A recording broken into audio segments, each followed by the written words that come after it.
நேயர்களுக்கு வணக்கம். நம்ம இலக்கிய சீரியல்ல இன்னைக்கு என்ன சுவாரஸ்யமா பார்க்க போறோம்னா, இந்த எஸ்எஸ்கேக்கு இவ்வளோ பெரிய பேரதிர்ச்சி கொடுத்த நம்ம இலக்கியா உண்மையிலே வந்துட்டு இந்த கட்டத்தில் கௌதம் தான் உன்னுடைய புள்ள அப்படின்ற உண்மையை வந்துட்டு எல்லாருக்கும் தெரியப்படுத்த போகிறாங்க. ஏன்னா இந்த எஸ்எஸ்கேவோட பர்த்டேவில் நீ முக்கியமான ஒரு ஆளை வந்துட்டு இன்வைட் பண்ண மறந்துட்ட, கண்டிப்பாக வந்துட்டு அவன் இல்லைன்னு நீ வருத்தப்பட போகிறேன்னு அவ்வளோ ஈஸியாக சொல்லிட்டு இருக்காங்க. யார் அப்படிப்பட்ட விஐபின்னு ஒரு பக்கம் வந்துட்டு நம்ம எஸ்எஸ்கே கேட்குறாங்க. அவங்க தான் உன்னுடைய அருமை மகன், கௌதம் தான் உன்னுடைய மகன், ரேவதி அம்மாவை ஏமாற்றி நீ வந்துட்டு கை குழந்தையோட ஒருத்தர் வந்துட்டு விட்டுட்டு போனல, அது வந்துட்டு வளர்ந்து வந்து இப்போ கௌதமும் முன்னாடி நின்றுட்டு இருக்காரு. அவங்க தான் வந்துட்டு இவ்வளோ நாளா நீ எல்லா குற்றத்துக்கும் எல்லா ஒரு பொய்யான சாட்சிக்கும் இப்படி ஒரு பழியை போட்டுட்டு இருந்த, உங்களுடைய மகன்கிட்டே நீ இப்படி ஒரு காரியத்தை பண்ணியிருக்க, கண்டிப்பாக இதுக்கெல்லாம் நீ பதில் சொல்லி தீரணுன்னு ஒரு கட்டத்தில் நம்ம இலக்கிய இந்த ஒரு பர்த்டே ஃபங்க்ஷனில் எல்லாருமே மிரட்டிட்டு இருக்காங்க. இப்போ பார்த்தீங்களன்னா கௌதம் நீ வந்துட்டு எதுக்கும் பயப்படாத, கண்டிப்பாக இந்த எஸ்எஸ்கே வந்துட்டு உனக்கு மரியாதை தன்மையோட இன்வைட் பண்ண போகிறாரு பர்த்டேக்கு அப்படின்னு சொல்லிட்டாங்க. அந்த ஒரு வீட்டில் நம்ம ஜானகி அம்மாக்கிட்டையும் நம்ம ரேவதிக்கிட்டையும்.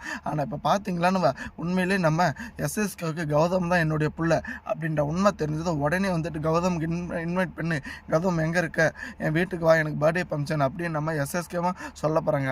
ஆனால் அதுக்கு முன்னாடியே பார்த்தீங்கன்னா இப்போ இந்த இலக்கிய வந்துட்டு இந்த எஸ்எஸ்கே பேசுறது எல்லாமே வந்துட்டு ஆதாரத்தோட வீடியோ ரெடி பண்ணிட்டாங்க. கண்டிப்பாக வரப்போகிற எபிசோடில் இந்த எஸ்எஸ்கேவே போய் தான் பண்ண தப்பு எல்லாமே வந்துட்டு கோர்ட்டில் உண்மையை சொல்லிவிட்டு ஒரு கட்டத்தில் கார்த்திக்கிட்டு எல்லா உண்மையுமே சொல்லிவிட்டு உண்மையிலே கௌதமுக்கு இதுக்கு எந்த ஒரு சம்மந்தம் இல்லைன்னு சொன்னால் மட்டும்தாங்க இந்த எஸ்எஸ்கேவும் இந்த இலக்கியாவும் இந்த எஸ்எஸ்கேவை விட போகிறாங்க. ஏன்னா ஒரு பக்கம் இந்த கௌதம் இருந்துக்கிட்டு உண்மையிலே பயங்கர ஆக்ரோஷமாக இருக்குங்க. ஏன்னா கௌதமுக்கு இப்போ வரைக்குமே தெரியாது இந்த எஸ்எஸ்கே தான் என்னுடைய அப்பான்னு.